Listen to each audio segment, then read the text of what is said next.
Boa tarde, pessoal. Bom dia, boa noite, dependendo quando vocês estão assistindo, né? Vamos para a nossa quinta semana de aulas nesse formato EAD, de Estudos Literários 1, né? Então, começando com alguns avisos, né? Eu enviei para vocês por e-mail, então eu acabei me confundindo e tinha dito que ia ser nessa sexta, né?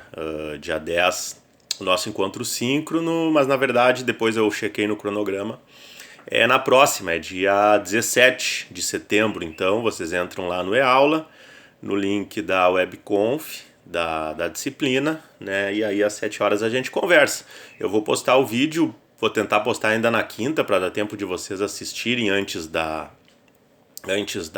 encontro síncrono, porque no vídeo da próxima semana, então, eu vou fazer a explicação sobre mais detalhes, né, sobre a resenha que vocês vão fazer para avaliação 4, né. Então, nesse encontro síncrono, vocês podem tirar dúvidas, enfim, claro, podem também mandar por e-mail, quem não conseguir participar, né, que como eu falei, teve essa semana, na quarta-feira, por exemplo, estava fora do ar, né, os professores que tinham encontros síncronos não estavam conseguindo e eu não consegui postar dentro do horário, né? Eu tive que postar o vídeo mais tarde, acabei postando quase meia-noite, que foi quando voltou a funcionar. Então né, a princípio, claro, tá marcado, mas, né, também foi no dia, se não me engano, deu vendaval, caiu a internet, caiu luz, etc. Na cidade inteira, né? Então, essas questões tecnológicas, né, de imprevistos, né, sempre estão tá sujeito a acontecer com todos, né, então, mas está agendado então para a gente falar mais sobre isso. Lembrando que no dia 24, sem ser na próxima sexta, na outra então, é o fim do prazo para entrega da avaliação 1, que é os resuminhos semanais, né, a partir da aula 2. Aí vocês têm até o dia 24 para mandar em um único arquivo, né? Vocês pegam da aula da segunda semana até a aula da semana que vem, né? Porque daí no dia 24 vocês mandam, vocês não precisam... o tema da literatura e história e literatura e negritude fica para outra avaliação, né? Não é para essa. Então vocês, a partir da aula da próxima semana, dia 17 eu posto o vídeo, a gente faz a aula síncrona e a partir de então vocês já podem, quem já estiver pronto, já pode começar a me enviar esses textos da avaliação 1, que tem daí como final de prazo o dia 24 de setembro, tá? E depois a gente segue, né? No dia 1º tem a participação da professora Sátira, né? E aí a gente vai seguindo semana a semana. Acho que seria isso em termos de recados. E outra coisa, bom, não sei aqui de cabeça quem fez dos Literários 2, mas a gente está trabalhando também no NDE, no colegiado, enfim, para reformular alguns planos de disciplinas, né, e também vão ser criadas novas, optativas. E eu vou reformular então, vou colocar na ementa, né, esse formato que a gente está trabalhando, né, do Estudos Literários 1, esse que vocês estão fazendo até não vai sofrer tanta alteração, né, na ementa, etc. Porque a ideia dos Estudos Literários 1, como eu falei no início, é ficar mais na ficção mesmo, né. Vai ter alguma alteração, mas não vai ser da maneira que a gente está trabalhando aqui, mas vai estar mais explicitado lá na ementa, né? E já o Estudos Literários 2, sim, aí eu fiz toda uma reformulação para ficar focado em estudos literários no jornalismo literário, né? Então, no livro ficção, no romance de não... no livro reportagem, no romance de não ficção, na grande reportagem mais literária, etc., na história, enfim, aí sim realmente vai ficar o plano focado bem no jornalismo literário, né, em Estudos Literários 2. E Estudos Literários 1 aí fica mais para essa questão da ficção, né? Então, a partir do próximo semestre, provavelmente, né, a gente consiga aprovar tudo para começar, né, a trabalhar nesses novos planos, né, com novas ementas, etc. Então, quem não fez ainda e quiser fazer para aprofundar, a gente vai falar na semana que vem sobre o Beat, literatura Beat e o Gonzo. Não, aliás, dia 8, né? Mas a gente vai falar um pouco, crítica literária, etc. A gente vai falar sobre jornalismo cultural e estudos literários, mas o foco principal vai ficar. O jornalismo literário vai ficar em estudos literários 2. Então, se alguém está fazendo o 1 agora e depois quiser pegar mais de maneira mais aprofundada a questão do jornalismo literário, né, pode fazer aí estudos literários 2 quando for ofertado, que eu não tenho certeza se vai ser ofertado no próximo semestre. Enfim, mas uma vez por ano pelo menos é ofertado. Se não for no primeiro, vai ser ofertado no segundo. Então, a gente fala hoje sobre... A gente dá continuidade, né, sobre a questão das narrativas. Ficou até 2 dias, né, mas a gente conseguiu avançar bastante na semana passada em relação à questão da narratologia, né, a partir da perspectiva do Mota. Então eu vou recuperar também outro ponto que a gente já falou sobre gêneros literários, mas para relacionar então essas questões narrativas com os gêneros, né? Então, que é possível se pegar obras de determinados gêneros literários e analisar, então, a partir daquela perspectiva que a gente viu das narrativas, né? Então eu vou começar vou deixar usar o mais lembrado, o mais popular, etc. por último, né, que é o romance. Vou começar falando dos menos, né, ou que, digamos, é para um público às vezes mais infantil, como por exemplo a fábula, né, que tem... A fábula tem os personagens geralmente representados na figura de animais, né, tem um caráter mais pedagógico, né, então é utilizado muito no ensino fundamental, principalmente. Então as fábulas, elas são narrativas que trazem principalmente situações fantásticas, né? Como, por exemplo, o cachorro que fala, o elefante, os animais da floresta, etc. Né? Por exemplo, a minha filha tem 10 anos, está no 5º ano, né? E tem uma disciplina específica lá, que eles chamam de Escola da Inteligência, em que o livro é com histórias em quadrinhos com animais, né? As crianças têm esse gosto natural, né? Geralmente por animais, né? Essa curiosidade, essa coisa da fantasia, de imaginar muito. Então a fábula é possível se analisar narrativas a partir da perspectiva da narratologia das fábulas, né? Como que é trabalhado, quais são os personagens, aí vocês, né? Claro que pesquisas acadêmicas de narrativas em fábulas, né, seria muito difícil de acontecer no jornalismo, né? Acontece mais na letras mesmo. Eu cheguei a orientar um trabalho que não era exatamente fábula, mas era quadrinhos do Tintin, né? Que é repórter e é personagem clássico dos quadrinhos, né? Eu cheguei a orientar um TCC que tinha uma análise sobre o personagem do Tintin, né? Devido à minha pesquisa dos personagens jornalistas do Érico Veríssimo, né? Então, como que a ficção retrata a profissão do jornalista, né? Então, na fábula também, eventualmente, se achasse, se encontrasse uma fábula em que daqui a pouco um desses animais está fazendo papel de repórter, né? Então poderia se observar a partir desse ponto de partida. A crônica, ela fica mais ligada mesmo com o jornalismo opinativo, apesar de ser também considerada uma narrativa literária, né? Digamos assim, é o ponto de convergência, um dos principais pontos de convergência entre o jornalismo e a literatura, né? Porque ela é objeto de estudo dos dois, né? Então a narrativa também é possível. Eu cito, né, as crônicas antigas, eu diria, porque pelo menos as últimas vezes eu quase não tenho lido, mas quando eu às vezes dou uma olhada nas crônicas do Davi Coimbra, né? Hoje ele não faz mais isso, pelo menos não da maneira como fazia, pelo menos, na minha opinião, mas se pegar aquelas do final dos anos 90, início dos anos 2000, que aí tem coletâneas, etc., ele fazia muito de criar uma ficção e no final relacionar com um tema cotidiano. Nelson Rodrigues fazia isso muito antes, né? Então, na verdade, não é um gênero novo, né? Não é um tipo de crônica nova. O Nelson Rodrigues fazia isso genialmente, né? Nos anos 40, 50. Então, mas também pode ser considerada uma narrativa literária, né? Tanto jornalística, né, que está lá enquadrada no gênero do jornalismo opinativo, quanto também literária. O conto, que aí sim é uma narrativa ficcional, mais curta, né? Até, aliás, eu acho que eu comentei com vocês em outro vídeo, eu estou lançando, a princípio é para sair até o final do ano, mas eu já não sei, porque a gente já está em setembro.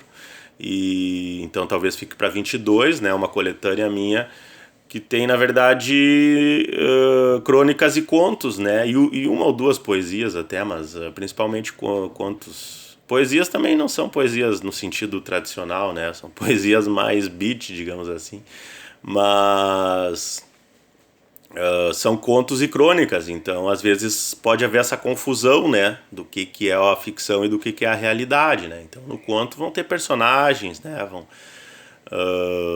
pode até ser narrado em primeira pessoa, nada impede, né, o personagem ficcional está narrando a pessoa, né, mas não é o autor, né, e na crônica, quando se faz essa ficção, já tem que ter algum link, né, com a realidade, e geralmente isso acontece lá no final.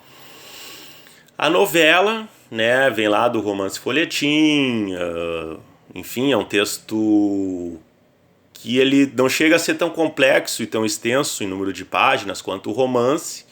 O Érico Veríssimo, por exemplo, tem A Noite, que é considerado uma novela. É um livro de menos páginas, com não tantos personagens, então né, ganhou esse sinônimo também de se relacionar com as séries em sequência televisivas, né, audiovisuais, né, as novelas da televisão, né, então se desenrola também em sequências, né, que podem ser divididas em capítulos, principalmente no caso do audiovisual, mas na literatura ela é tida como um pouco menos complexo, né, um pouco menos extenso, com menos personagens do que o romance, né, então é possível analisar, tem estudos, claro, na área dos estudos literários mesmo, da letras, pesquisando e diferenciando então o romance da novela, mas de fato é um campo aberto a discussões assim, né, do que é romance e o que é novela. O que os autores, a maioria, coloca é justamente isso, né, essa diferença entre a profundidade, o tamanho, etc., da obra em relação à novela, em relação ao romance. Então, tanto é que o autor, às vezes, ele mesmo pode definir, né, como sendo novela ou como sendo romance. O Érico Veríssimo chamou A Noite de novela, por exemplo, que inclusive aparece um repórter, né, nessa novela que ele escreveu, A Noite.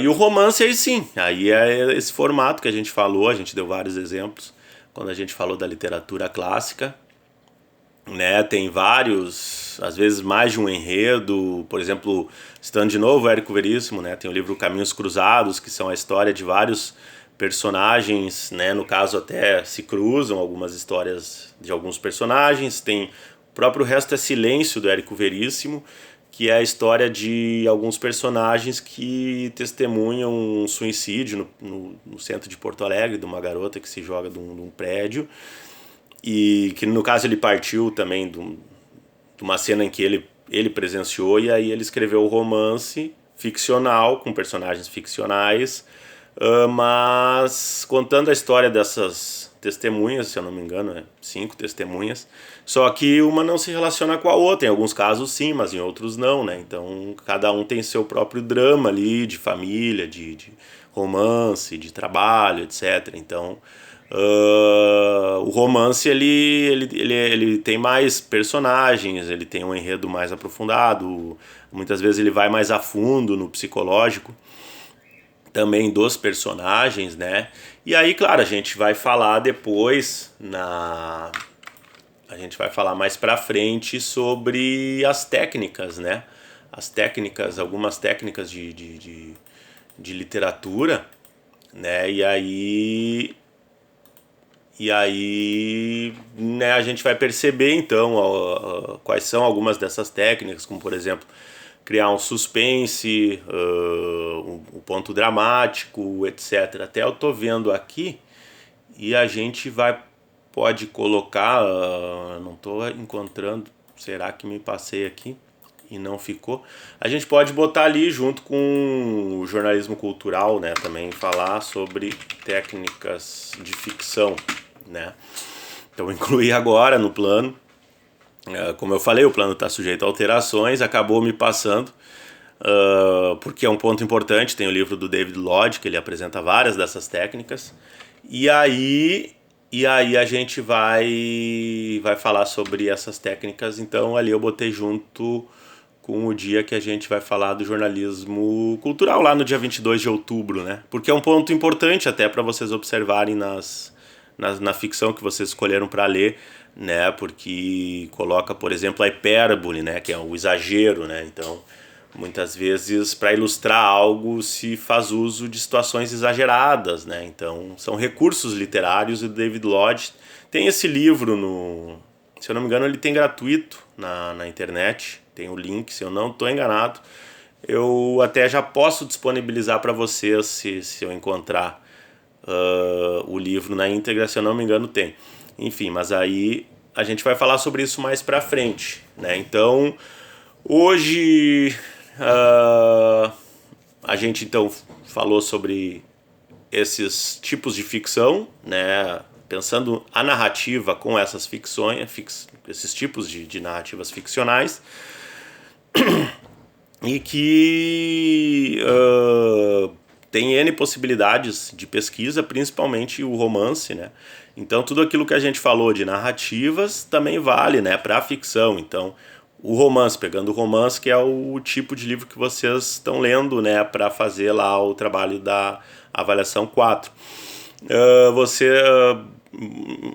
A narrativa ela vai incluir, de certa forma, saber quem é o autor, o contexto em que foi escrito, em que momento da carreira do autor, né? Tem autores que tiveram um grande livro e escreveram outros que ficaram desconhecidos, né? O caso clássico, o Cervantes, Miguel de Cervantes, né? O Dom Quixote é a grande obra dele, né?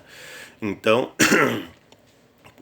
tem alguns autores que têm uma obra, né, marcada por um ou dois grandes livros. Outros têm vários, dezenas de livros, e praticamente todos são conhecidos do grande público. Hemingway, por exemplo, né, eu tive a oportunidade quando eu fiz meu estágio doutoral nos Estados Unidos, em Nova York, quando eu passei por Miami, eu desci até Key West. Tem muito da questão literária lá. Hunter Thompson mesmo foi lá como retiro, enfim, um pedaço do Caribe, né, no sul dos Estados Unidos, é o ponto mais ao sul dos Estados Unidos. E Hemingway morou lá muitos anos, e aí eles transformaram a casa dele num museu, né? Eu visitei esse museu e cada obra dele é um espetáculo, né? Por Quem os Sinos Dobram, O Velho e o Mar. Cada livro, né, falar com vários leitores de Hemingway, cada um vai ter o seu livro preferido, né? Paris é uma Festa. Então, cada obra, cada narrativa dessas ficcional tem características, né? Se pegar, por exemplo, o Por Quem os Sinos Dobram, que é sobre a Guerra Civil Espanhola, e pegar o Velho Mar até é considerado mais novela, né? E pegar esse de Paris, né? São três estilos diferentes. No livro de Paris é uma ficção autobiográfica, né? Ele contou muito da experiência dele. Se pegar O Velho e o Mar é uma novela aquele drama ali do pescador lutando com o peixão lá, né? Que tá numa luta de vida ou morte, vai no psicológico, mas é um livro curto, se eu não me engano, não chega a 100 páginas, ou se chega, passa pouco disso. E já o Por Quem os Sinos Dobram é uma narrativa gigante, né? Um romance no sentido bem clássico mesmo, com vários personagens, vários dramas, contexto histórico, né? Um romance histórico, a gente até vai falar sobre... Eu tenho ele ali, a gente vai falar sobre ele quando a gente for falar sobre o romance histórico. Se eu lembrar, porque tem vários outros, então vou tentar lembrar para falar também um pouco mais sobre esse livro, porque tem N exemplos, né, de romances históricos. Se a gente fosse falar de cada um, rende um vídeo, né? Então são possibilidades de narrativas, nesse caso um mesmo autor que tem vários tipos diferentes, né? e se pode analisar. E é isso que eu estou falando então, voltando à questão até já da avaliação 4, né, vocês vão dizer, foi o terceiro livro do autor, né? O Faulkner, por exemplo, William Faulkner, tem O Som e a Fúria, que é um estilo e marca uma determinada época da carreira dele, depois surgem outros. O próprio que eu citei, o Viagem ao Fim da Noite, do Cellini, por exemplo. Então, os do Thompson, enfim, praticamente todos vão estar inseridos em algum contexto do autor e da sociedade também, do país, né, da sociedade. Claro, não precisa ir a fundo, mas saber para mencionar isso, mas a gente vai falar mais sobre isso então na semana que vem, quando a gente for falar mais sobre avaliação. Então eu vou deixar, né, esse vídeo acabou ficando um pouco mais curto em relação aos demais, mas vocês podem utilizar aí também o tempo para colocar em dia os vídeos e fazendo os resumos, né, já que vocês têm que fazer os resumos de cada vídeo aula. E também eu vou ver se eu encontro então o livro na íntegra do David Lodge, que eu creio que tem sim disponível. Se não tiver, aí enfim, a gente vai falar sobre ele na aula lá do dia 22 de outubro, tá bom? Se tiverem qualquer dúvida, então é só escrever, e na semana que vem sim, então eu tento postar o vídeo da semana na quinta, para vocês já, quem puder, já assistir, e aí para atividade síncrona já, de repente, com dúvidas, etc., perguntas, né, que quiserem fazer no encontro síncrono, que vai estar lá no linkzinho da web, do espaço lá de vocês, do e-aula, tá bom? Um abraço, fiquem bem e até a próxima semana.